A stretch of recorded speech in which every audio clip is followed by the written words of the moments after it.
Good morning, everybody. Welcome to another edition of EDU 600, Research Methods and Techniques. In week number 10, which starts on November 4th, Monday, November 4th, we're going to be looking at this thing called non-experimental group comparisons. And unlike experimental research, non-experimental group comparisons uses no treatment. Basically, you're looking for differences between groups. No intervention on the researcher's part, and you have, just say group A and group B, and you have the data, you have the information, and you're just going to compare those two groups.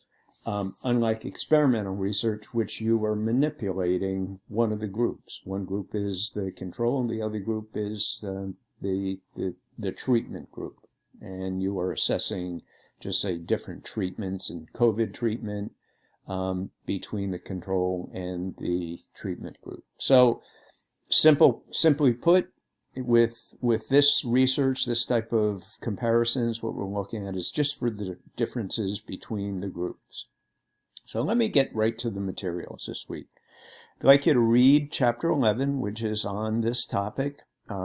Optional, and I stress that, discussion posts this week, and a couple of assignments coming up.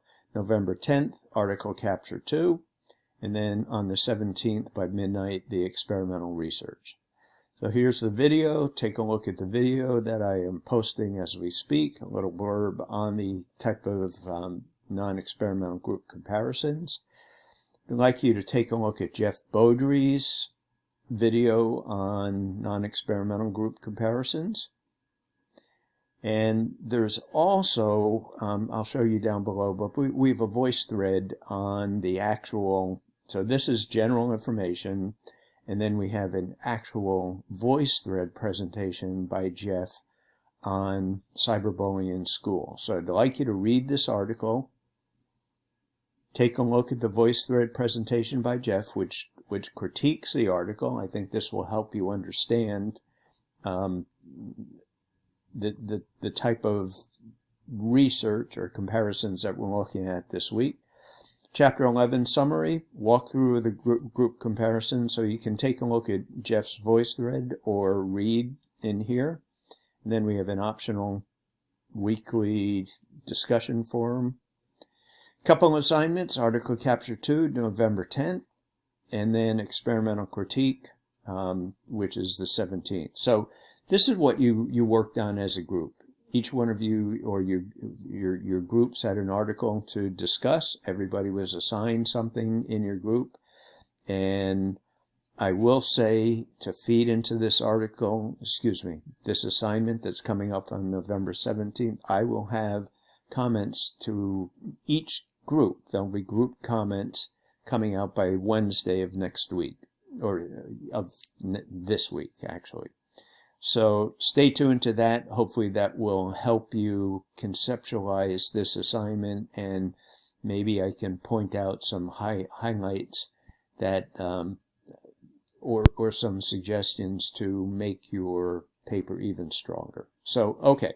So let's stop right here. I'm going to show you how the voice thread presentation works, and then I'll have some closing comments. What I'd like everybody to do is come in here, and you'll see voice thread presentations on the article, the cyberbullying article. You click on that, and I say, note, the presentation is in voice thread. Turn on your computer speakers and hit the play button.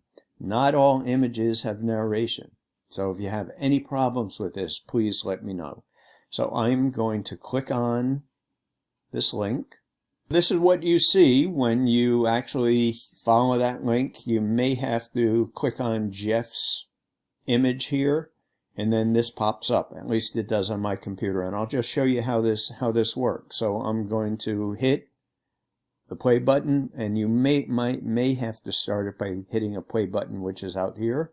You hit the play button. Hello, in the next few slides we're going to be talking about group comparison studies, and specifically we're going to be talking about an article about bullying.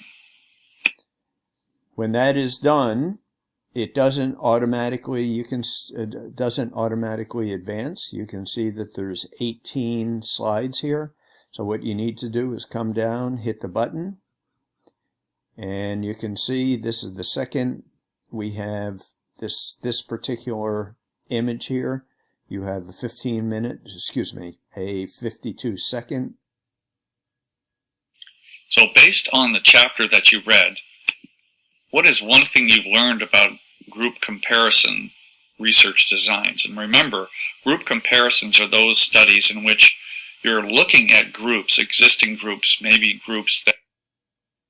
So I think you get the idea. You have to advance or go back, you have to hit one of these arrows. And once again, not every slide has narration. So I'll leave it at that. If you have any questions for me, please let me know. I'm here to help, and you should look forward to the my comments on your group discussions that you had on the experimental research article I'd say by Wednesday of this week. So, okay, everybody, hope you have a good week, and I'll see you online. Bye.